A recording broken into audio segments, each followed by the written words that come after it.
Marketer of the Day, episode 666. Focus, leverage, and value. Build your customer base and champion a cause with Naresh Vissa.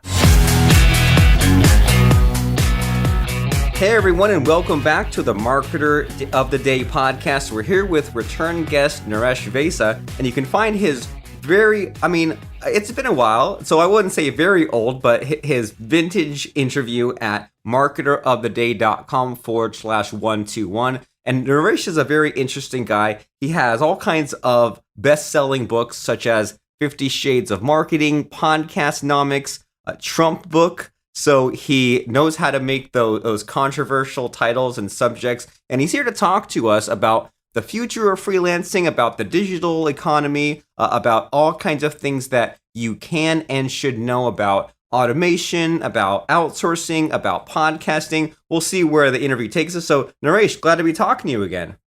I know, it's a pleasure to be back on, Robert. I think it's been almost 3.5 years, so maybe 3 years. So it's great to be back. And I think we spoke about my book, 50 Shades of Marketing, back then. The book was kind of fresh on people's minds. And since then, I've come out with probably 2 or 3 books. So we can touch on those, but open game to talk about anything. Well, for the first thing right off the bat is some of those books that you have, such as 50 Shades of Marketing. What it reminds me of is that timeless concept of you can't really create a new movement, right? You can't really create demand for anything as much as our egos would like us to think that, but you can see what's working and hijack that a little bit, right? You can see what gets people going, what gets people excited, where the marketplace winds are shifting, and then you just find that hungry crowd, or get in front of where that trend is. And just right off the bat, seeing your bio and seeing what some of those books are about, it reminds me of that concept, right? Like if we had tried to teach podcasting to someone 20 years ago, it wouldn't happen, right? But podcasting is already a hot topic. Then you say, let me put my own spin on that, my own twist on that. So that's just what I see right off the bat here. Well, it's a really, really great idea that you bring up, and it's for anything. It's really any business idea or business venture.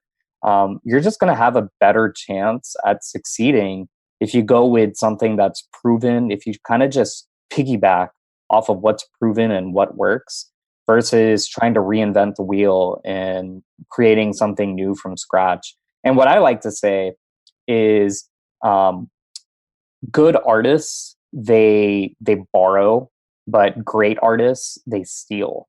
And when I say steal, I don't mean, actually going somewhere and stealing a painting or actually, rewriting word for word a story. But if you look at the book 50 Shades of Grey, for example, I mean, that author stole that idea from the Twilight series. It's almost a given. You read interviews that she's done, and she said, oh yeah, the inspiration for my book was a Twilight series. And look, I haven't read all the books. I've only read probably a few of the 50 Shades books, just kind of for more business purposes than for pleasure purposes per se.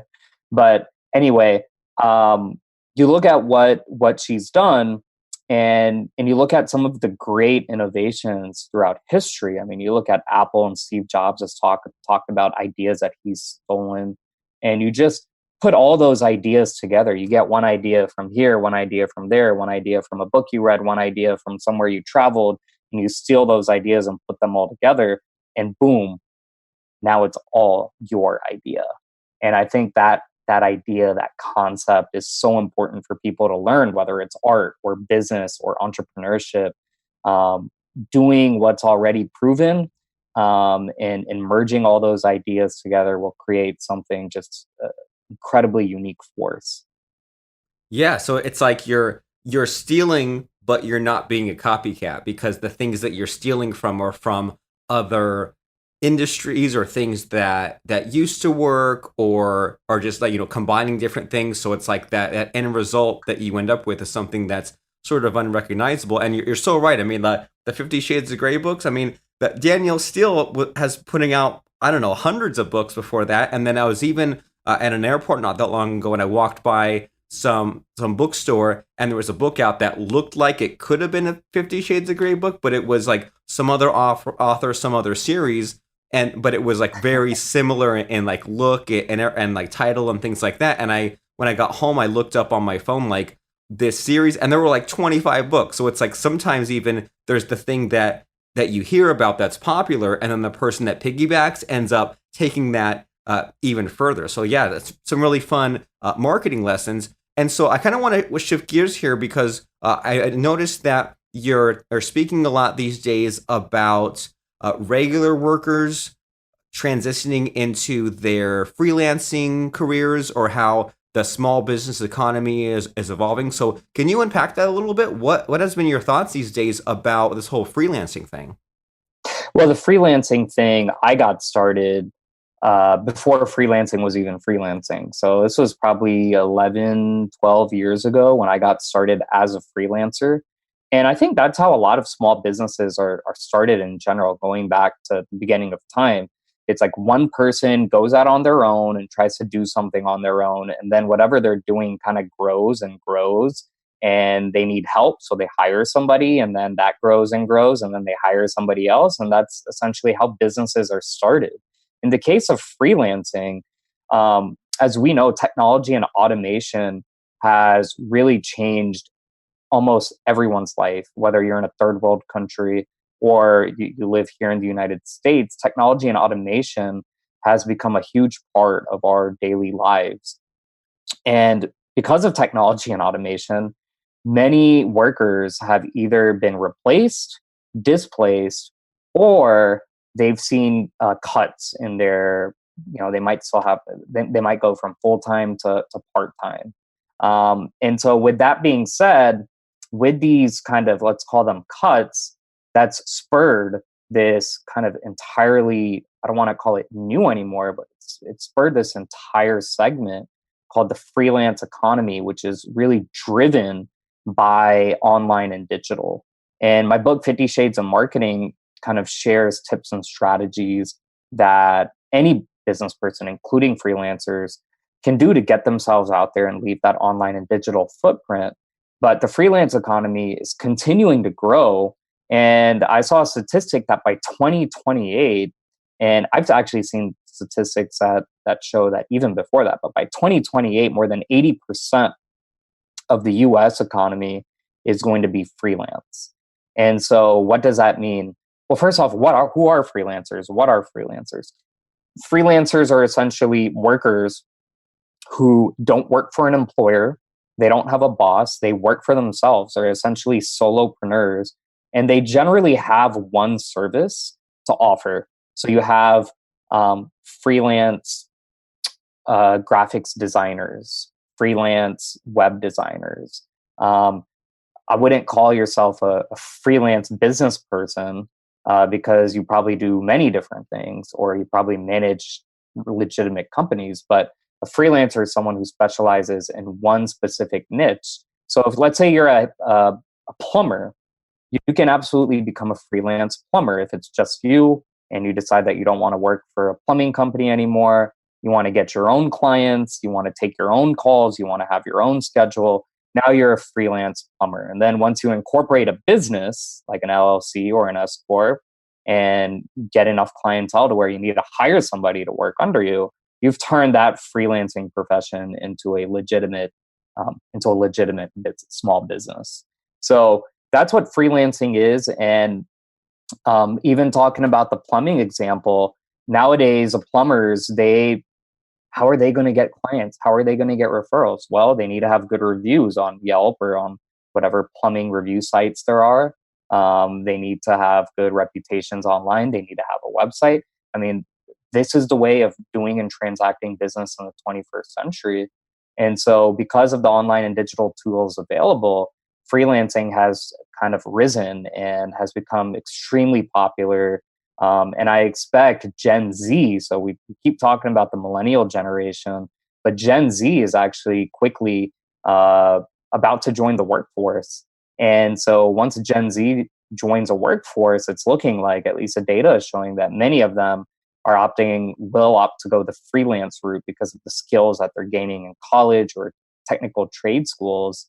And this is only going to continue to rise, which means fewer jobs in corporates. Well, this is really a result of fewer jobs in small business and corporations because it's cheaper and more cost effective and less liability to outsource to freelancers, whether that's freelancers within the US or outsourcing overseas to online and digital freelancers. So that's just a little bit of an overview. We could delve into this some more, but the freelance and the online and digital economy is really, really growing.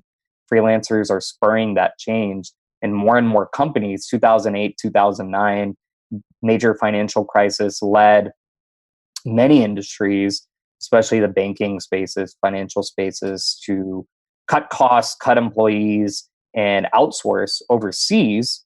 And whenever that next financial crisis happens, we know it's going to happen. We just don't know when, but it'll happen sometime.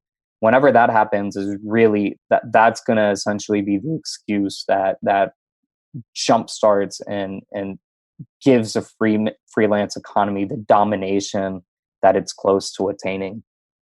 Right. Yeah. I mean, you're so right. It'll be like when that whatever that next big crisis will be the straw that breaks the camel's back, and then it'll be like, okay, now this whole freelancing thing, or how this huge percentage of people will end up being entrepreneurs in a way instead of employees. Like, yeah, you're so right. Like, then it'll have to happen. It will accelerate it. And you threw out a lot of interesting ideas. And when this whole thing first clicked with me was I was watching a Gary Vaynerchuk video years ago, and Gary Vaynerchuk was just bringing up this idea that we're all going to live to be 90 or 100. And the old day way of doing it was to live to 60 or 70, right? You'd be 18 years old, you get a job at a gas station or get a job working at PG&E, and then that would just be your 9-to-5 job of your entire life, and you drop dead by 60 or 65. But now that we're all going to live to be 100, that doesn't really work anymore. And then you have this millennial generation where a lot of them have caught on to this idea of like your stereotypical millennial, right? They just want to make a few $1,000s a month. They don't have aspirations of making tons of money. They want to make their $2,000 and travel the world and do what they want and try out different freelancing things, or try out different sharing economy tasks instead of having a whole career. And then a lot of what you are getting into here reminds me of some of the Andrew Yang stuff, right? The universal basic income, of saying that in the coming decades, there won't be human truck drivers. It'll be robot truck drivers. There won't be janitors. It'll be robot janitors. And so as a result, people like Andrew Yang want to give everyone $1,000 a month, not to have socialism, not to, make it so you don't have to work, but give you that little bit of money to live on, so that way everyone out there can start up businesses and can be entrepreneurs. And what I like a lot about the way that you're positioning this freelancing thing is it almost seems like there's not like a clear cut and dry, like one way or the other, right? Like you say, well, you find someone who you can work with, not as an employee, but you work for them as a freelancer. You perform this task, you make graphics for them, and then you get more work than you know what to do with. That way you then hire a team. And then at that point, it's like, now at what point do you stop becoming a freelancer and start becoming a business? You can kind of slowly scale up into now your own business. And once you have employees, and once you have clients, and once you market, and maybe you have an email list and a book, it's like at some point along there, you stopped being a freelance worker and you started being a business owner. And so as far as like the practicality of this sort of thing, did I hear you right in you saying that you yourself have been on this path, right? You started 12 or so years ago as far as the freelancing, and like how has that journey been? Like, was there ever a point where you suddenly like had to scale a lot, or did you move into other services, or like just how was the journey for you from starting as a freelancer to where you are now? Well, there's so much to unpack on what you just said, and I want to touch on almost all the points that you hit on. But to answer your question head on, I got started 12 years ago as a freelancer. I was still a college student, and I didn't go full time. I didn't jump full time into freelancing until about 6.5 years ago. And it was a few months after I jumped in when I realized, well, I could actually turn this into a business and expand it. So that's when I incorporated, and that became Krish Media and Marketing. Now, in my case, and let me talk about kind of 3 or 4 keys, because we're talking about this growing freelance economy, and we probably have a lot of younger listeners just taking a listen. And what does this mean to them? I mean, it's not even the younger people; it's everybody. You said people are now going to be living until the age of 100 or so. So we're talking about everyone here. It's not just the Gen Z, the teenagers who are affected by this. Even people currently who are 50 years old, they're affected by this too, because they've got another 50 years to live. So I want to talk about what I think are 4 keys that people need to pay attention to. And number one is skills are today's currency. Skills are today's currency. And what I mean by that is it's not about how much money you have, what schools you went to, what degrees you have. Because previously people thought, oh yeah, I go to this brand name school and then that's the currency to keep myself in the workforce for the rest of my life. But now we live in a skills-based economy. And if you have, whether it's one skill, like we said, web design, web development, if it's one skill, well, you can really attack that skill and make a living off of that one skill. But the more skills you have, the more opportunities and chances you're going to get to make a very, very good living. Now, on top of the skills, there's focus, there's leverage, and the skills lead to value creation. So the point in skills is skills create value. Someone is going to value your skills because it is of value to their firm or to themselves. So the reason why I've been in business for almost 7 years is because I developed skills when I was in school and when I was working at a corporate or at several corporate jobs after school. I developed those skills, and then other companies and other people valued my skills. And then I was able to hire people who had skills that I didn't have. And then now those skills are a part of my company, and clients valued those skills as well. So there you go. Skills lead to value. And then if you really want to turn things into a business, if you really want to scale, I brought up focus and leverage as well. Well, focus simply means if you have in my case, an online and digital e-commerce agency, well, I'm not trying to go around and fix toilets on the side for a living or full-time for a living. You have to be very focused in concentrating and working on what your core competencies. So what that also means is take a look at where the bulk of your revenue is coming from. Who is your customer base? And most of the time, 80% of your revenue comes from 20% of your customer base. 80% of your revenue will come from the same 20%. So really focus on that 20% and try to grow it. Try to grow that from 20% to 100%. And then the last thing is leverage, which is the idea and the concept that other companies or other people need you. You don't necessarily need them. Once you've reached that stage of your business or your career to where people are coming to you and saying, hey, can you do this? Can you do that? That's when you know that you have something that's long-term and sustainable. And to give you an example, I think this can be done on the employee side as well. And my father retired maybe a few years ago, and he's still being hit up by companies saying, hey, we have this, right? He's a retired engineer, and he has former clients, former employers coming to him saying, hey, we got this huge problem. Can you come out of retirement for a couple of weeks and just help us with this problem? That's what I mean by leverage. And when you're a business and you're at that point to where you're basically recycling and churning out business on a consistent basis to where you don't have to hire salespeople anymore, they're just kind of coming to you. Now you've got that leverage.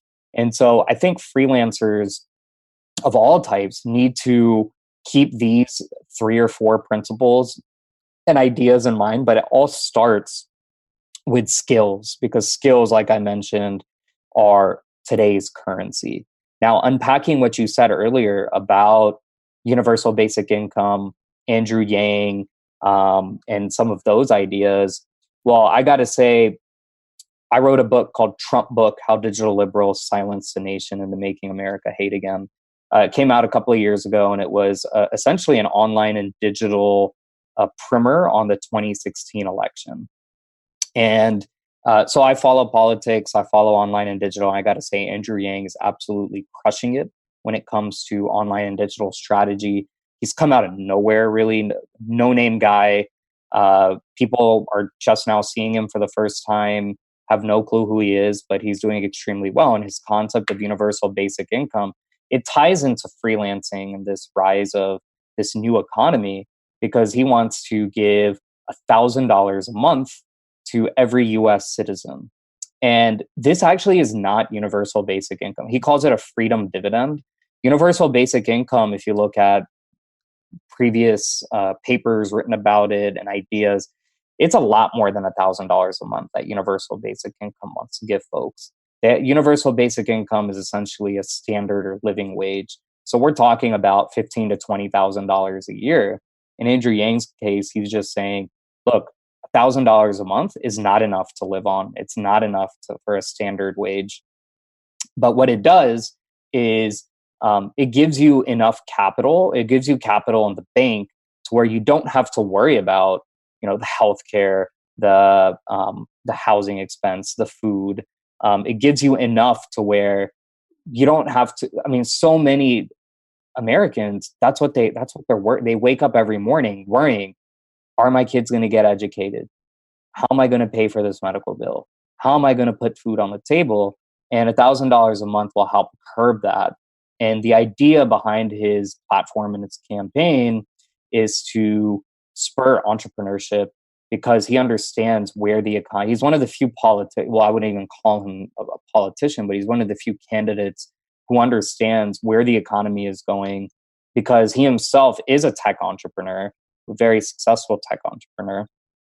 And so it just makes a lot of sense, I think. And I consider myself to be somewhat moderate, but it just makes a lot of sense, because people can then be more creative and they can hone their skills and develop those skills so that they can become successful freelancers.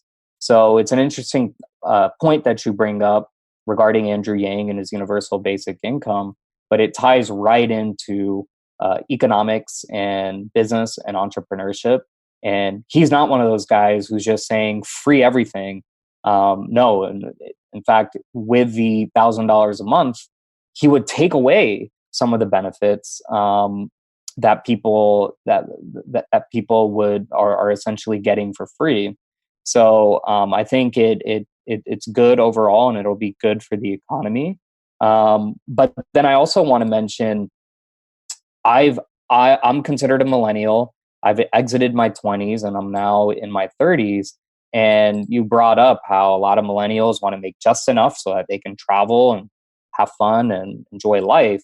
Well, I got to say, your 20s are a perfect time for A, developing those skills, and B, for exploring and trying to live life to the fullest. So I'm all for that. I think people in their 20s should see as much as possible, learn as much as possible. That's what the 20s are for. They're for seeing and experiencing and learning. And this is something that Steve Jobs essentially did as well in his early and mid 20s. He traveled the world. He went to India, got a lot of great ideas there, went to other countries, went around the United States, he kind of found himself, who he was.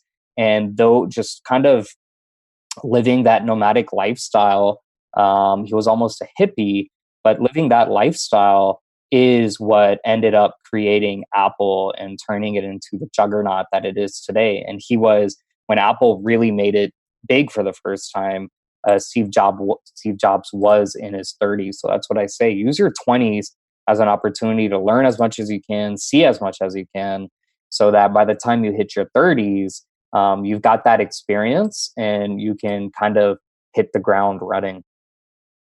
That's super great advice, because you hear a lot about the midlife crisis, right? You hear about someone who was maybe born in the 50s, 60s, 70s, that maybe they had a kid or got married too early, or they jumped into some kind of career as a lawyer and then lived all these other decades with regret. So I think you're right. I think that with the way things are shifting or the way that things are changing, maybe we're onto something where we can maybe live life in a little better way, and maybe be a little more organized and have a better plan, as opposed to just doing things the way that things have always been done. And so, yeah, you're so right that it all starts with skills and then leads to your focus and your leverage and your value. And what you're making me think of as you explain this whole concept of spend your 20s figuring out these in-demand skills that you can get really good at and you can become so unique with, that even if you retire, maybe some of these companies say, well, can you come out of retirement for a couple of weeks? Or maybe now you can pick and choose who you want to do business with. That sounds like freedom to me. But what you remind me a lot of is for the last couple of years, my business partner and I have been teaching voiceover artists how to go on sites like Fiverr, for example, to make money, doing these quick voiceover commercial slots. And a lot of these people, once we've gotten to know them, a lot of them are former radio DJs, and they learned all these skills. They learned all this stuff with audio equipment and performing. But then, the radio business went by the wayside, and a lot of it became free, like satellite radio or podcasting. And then a lot of these guys, now that they're in their 40s and 50s, maybe even 60s, then they ended up trying to change careers. But then they had to neglect or ignore their real passion, which is some of this, DJing, performing, the geeking out about the audio stuff. And then they rediscovered from freelancing and the sharing economy, then how to do voiceovering. But then now they're in maybe stage 2 of the rat race, right? The old way of being an employee didn't work. They jump into freelancing, but then now there was the issue of how to stand out. And from this experimenting you're talking about, some of these voiceover guys, they found their specialty in maybe doing character voices, or their specialty in doing podcast editing. And so then they kind of found a way to differentiate themselves. And then it seems like these freelancers that are succeeding are the ones that then treat their freelance business like a real business, right? They hop on podcasts like you're doing now, or they put out books or blog posts or videos, but they don't just limit themselves to just this one marketplace or just this one client, because that's just getting a new job, right? They realize that this freelancing thing is different than being an employee, and they realize that there's that need to specialize and stand out and grow, and maybe do some of the attention-getting stuff, like how you have your Trump book and you have your 50 Shades of Marketing. Like, don't just be like everyone else. Try to see what's the hot topic. Try to see what people are talking about. And I mean, even like you said, even Andrew Yang didn't invent UBI, Universal Basic Income, but he saw where things are going and then kind of hijacked that marketing. Yes. So I'm getting a lot of important marketing lessons here as you describe all these things that you've been doing correctly all these years. Well, going back to Andrew Yang, he actually talked about he calls it the freedom dividend, and how universal basic income, that's what people have called it, and has a very negative connotation outside of kind of the left-wing liberal crowd. And so they thought of alternative names for it, because it is only $1,000 a month. It's not $5,000 a month. So it's $1,000 a month. And they just came up with names, and then they tested the names, or they ran Facebook ads to see what worked best. And the freedom dividend is the name that everybody across all political aisles, that's a name that people love the most. So yeah, they ran market testing, and it was a marketing thing to come up with that name. And look, he's in the top. last I checked, he's now in the top 5 for polling amongst the Democrats. This is like a very reliable poll, not some of the kind of the polls that are just way out there or that are more mainstream and have hidden agendas behind them. But anyway, talking about retirement, for example, it's funny because a lot of my friends say that I've been retired since I graduated from college because kind of the principles that I've talked about, just always tried to live by them. And I'm very fortunate that I've built a decent amount of leverage. I've built up my business. I work from home, and so I kind of have a retired lifestyle. I live in Florida, which is also kind of a retirement heaven. But anyway, retired people are actually now asking me for direction because they retired from their jobs and now they're like, I feel free. I feel like I can finally do stuff that I've always wanted to do with my life. And these are people in their 60s and 70s, and they'll come to me and be like, I want to intern for you. How are you making money from home? You seem so happy with what you do. You go on these podcasts and you're so enthusiastic and excited. Can you help me out? And to me, I never wanted to reach that stage. I didn't want to wait 50 years to finally feel that freedom. I said, I want to try to attain that freedom right now. And it's a lot of hard work. And like I said, I spent my 20s learning as much as I could, failing a lot, and learning from those mistakes. And now today, look, I still have a long way to go. I'm not saying I've attained the pinnacle. I still have a long way to go, but I'm very pleased with where I am in life. And talking about 20s, 30s, and all that, I'll also say I've noticed kind of a trend, and that is a lot of people getting started today are either A, in their 20s like I was, or B, retired in their 60s or 70s and wanting to restart. So in between, somewhere between basically your 30s and your end of your 50, let's say 60s, it's almost like something's happening in there where people just where they're not trying to pursue freedom or financial freedom. And I think I realize it now because if I were to get started today where I am at my life, it would be extremely difficult. I'm saying getting started from scratch. If I wanted to write, if I had a goal of writing 5 books within the next 10 years and starting 2 or 3 businesses that are both profitable, and someone came to me and said, can you do that? And if I had no experience or, just was starting from scratch today, I'd probably say, I'm not interested in taking you up on that offer. I'm fine with where I am.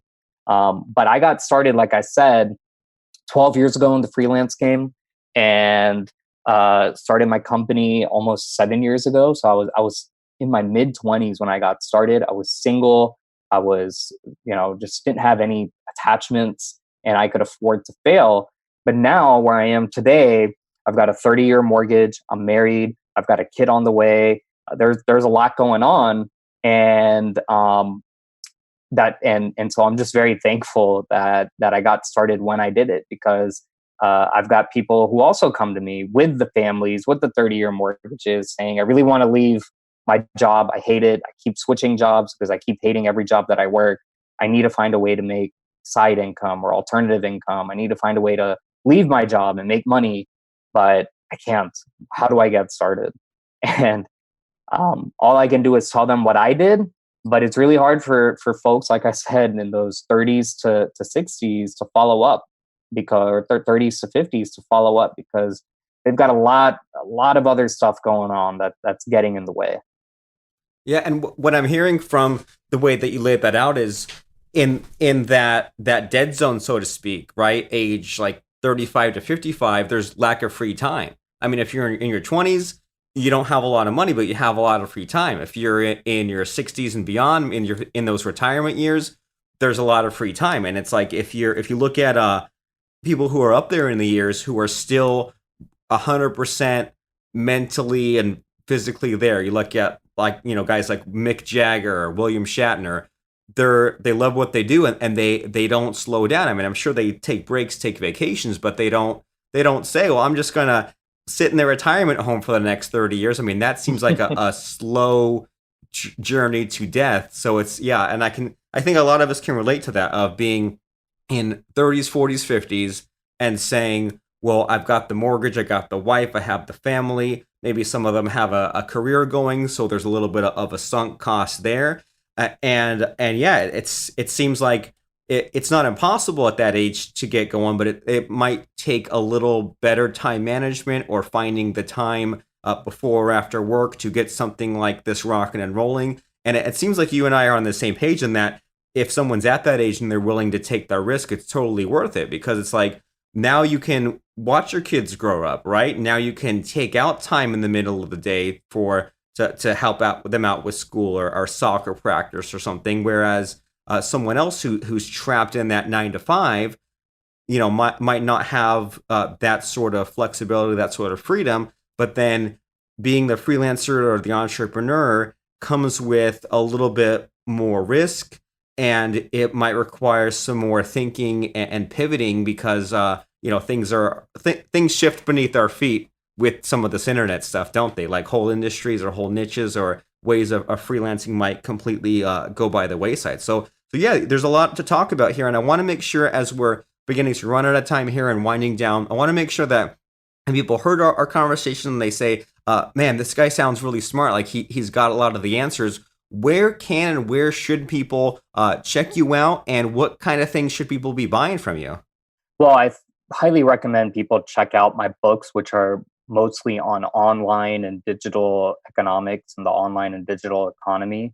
Go to Amazon, type in my name, Naresh Vissa, and we touch on online and digital politics. We touch on how to write and publish a book, online and digital marketing strategies, online and digital economy, podcasting. I mean, we touch on, or we meaning I do, and then I have people who helped me publish the books. But just so many great resources, and I'll even offer your listeners, if they go to my website, nareshvissa.com, that's my first name and last name, nareshvissa.com, go to my website, get on my mailing list, and just, even if you don't get on my mailing list, just send me an email. My email is available through there. Shoot me a note and say that you want, it's your pick. Pick any book you want that you see on Amazon, and I will send you a free copy of the book. Your pick, any book. So check out nareshvissa.com, go on Amazon, type in my name, and let me know what books you want. Super cool. You can't turn that offer down. So just to make sure that we can all spell Naresh Vissa, that is NARESHVISSA.com. And the way that you lay that out there, Naresh, like I think it's a good idea for people who are listening, maybe not just to this podcast, but podcasts in general. Maybe treat the listening of podcast episodes as trying out different personalities. And if you listen and you hear different guests, such as Naresh, that really resonates with you, and you say, I want to find out more about this person, almost every guest on almost every podcast has a website and has a way for you to jump on their list. So if you liked what Naresh had to say, then go to his website, nareshvissa.com, and hop and join his list. And if you make this a little bit of a habit, then you're going to fill your inbox with people that, first of all, you got to know them a little bit from the podcast interview, but they all have ideas and they all have suggestions that make sense to you. So you're not getting a bunch of spam or a bunch of junk or a bunch of things that you're not even sure why you're reading these emails. If you choose to join the list of people that make sense to you on podcasts, I think that's a really good strategy moving forward. So NARESHVISSA.com. And do you have any final, just parting thoughts to say as we wrap up a conversation here? Well, I think the key to life in general, not just business, but the key to life is you have to act. Action is more important than just thinking about things in your mind. Too many people say, oh yeah, I've got it in my head. It's in my head. It'll come out one of these years, and it just never comes out. But you have to act. You have to do. Don't be one of those people who just stands by and watches. If you want to make stuff happen, you got to get up and you actually got to do it, regardless of your age. We talked about kind of that dead zone between your 30s and 50s. But really those are the people who want to get out of the dead zone because they're in the dead zone. So you have to think. And that means, not to plug myself or promote myself, whether it's me going to nareshvissa.com and getting access to my books, or following another person, following a Ryan Dice who knows so much about marketing, or any of the other great marketers out there, Neil Patel, so many, Seth Godin. It's kind of actually doing. And so subscribe to the newsletters, subscribe to the blogs, read books, and then do whatever it is you want to do. Start working on it, take action, move forward, show progress. Thanks for listening to today's program. Start from the beginning or view past episodes at marketeroftheday.com/episodes.